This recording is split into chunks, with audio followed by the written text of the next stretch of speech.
Hamas और दुनिया के कई अरब मुस्लिम देशों के साथ ही बहुत सकारात्मक चर्चा हुई ताकि गजा में युद्ध खत्म किया जा सके और लंबे समय से चाही जा रही मध्य पूर्व में शांति कायम हो सके।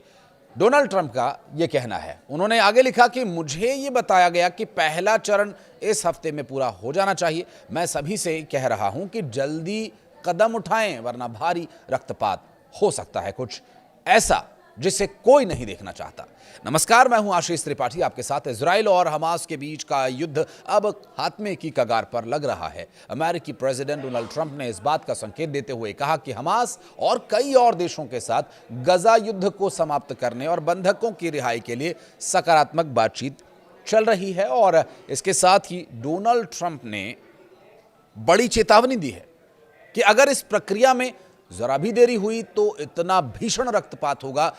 ट्रंप ने सभी पक्षों से तेजी से कदम उठाने की अपील की है और बताया कि बंधकों की रिहाई का पहला चरण इसी हफ्ते पूरा होने की उम्मीद है। इजराइल और हमास के बीच जारी भीषण जंग अब खत्म होने के करीब मानी जा रही है।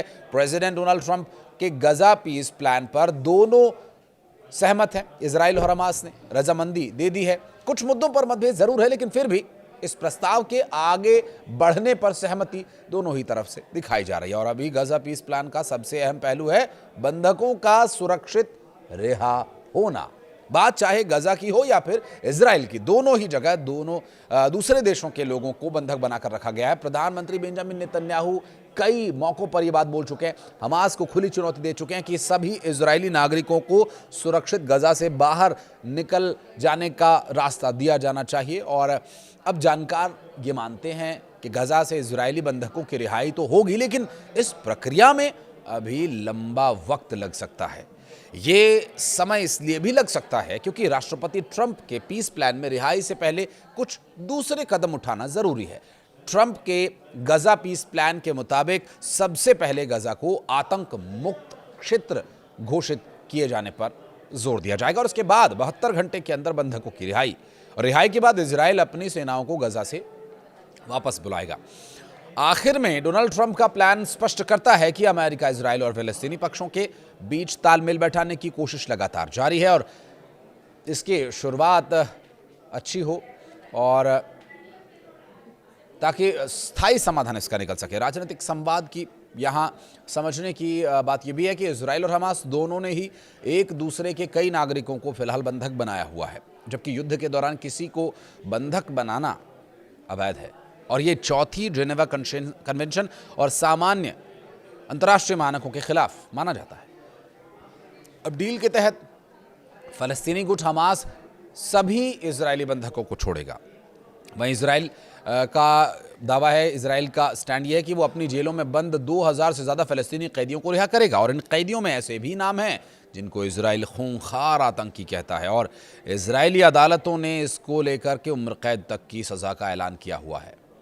ऐसे में कैदियों की रिहाई को लेकर इजराइल में चर्चा है और कई तरह की बातें भी कही जा रही हैं।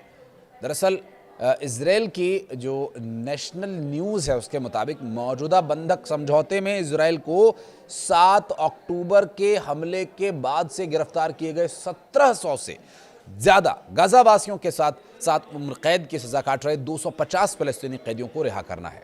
इसमें इब्राहिम हमद समेत कई हाई प्रोफाइल कैदी शामिल हैं। हमद को इजराइल में कई बम विस्फोट और कई हमलों के लिए जिम्मेदार माना जाता है और इजरायली मीडिया का दावा यह है कि हमद ने 2002 में कैफे मोमेंट में बम विस्फोट की योजना बनाई थी, जहां 11 लोग मारे गए और 65 घायल हुए। साल 2002 में रिशोन लेजियन ने शेफील्ड क्लब के हमले में हमद का हाथ होने की बात कही थी और जहां 15 लोग मारे गए थे। हिब्रू विश्वविद्यालय में हुए हमले में इजराइल ने हमद को जिम्मेदार माना और इजराइल ने साल 2011 के शालिट समझौते में हमद को रिहा करने से इनकार कर दिया। हालांकि इस समझौते में उसे छोड़ा जा सकता है। हमास की ओर से हमद के अलावा अब्दुल्ला बरघौती की रिहाई की मांग की जा सकती है। अब्दुल्ला हमास की सैन्य शाखा के प्रमुख कमांडर्स में से एक रहा है। इजरायली बरघौती के दर्जनों आतंकवादी हमलों के लिए जिम्मेदार है। जिसमें 66 लोगों के मारे जाने और 500 से ज़्यादा लोगों के घायल होने की बात सामने आई थी। साल 2001 में यरूशलेम के सबरो रेस्टोरेंट में बम विस्फोट, 2002 में कैफे मोमेंट में बम विस्फोट और इजराइल की जेल से 72 वर्षीय कैदी अहमद सादत को भी छोड़ा जा सकता है। साल 2001 में यरूशलेम के एक होटल में पर्यटन मंत्री रेहावम जीवी की हत्या की साजिश रचने का भी आरोप लगा था। इस मामले में अहमद को 30 साल जेल की सजा सुनाई गई है। इसके अलावा अब्बास अल सईद का नाम भी रिहा होने वाले कैदियों में शामिल हो सकता है। अब्बास को 2002 में यहां नेतन्या के पाक होटल बॉम्ब विस्फोट मामले में सजा मिली है। हमास अपनी सैन्य शाखा के वरिष्ठ सदस्य हसन सलामा की रिहाई की भी मांग करेगा और हसन को यरूशलेम में रूट 18 पर हुए 2 हमलों की योजना बनाने के लिए सजा हुई है।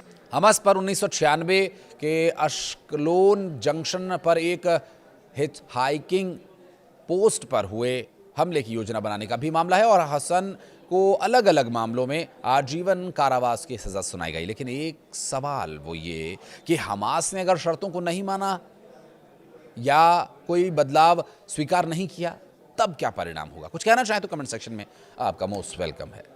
धन्यवाद।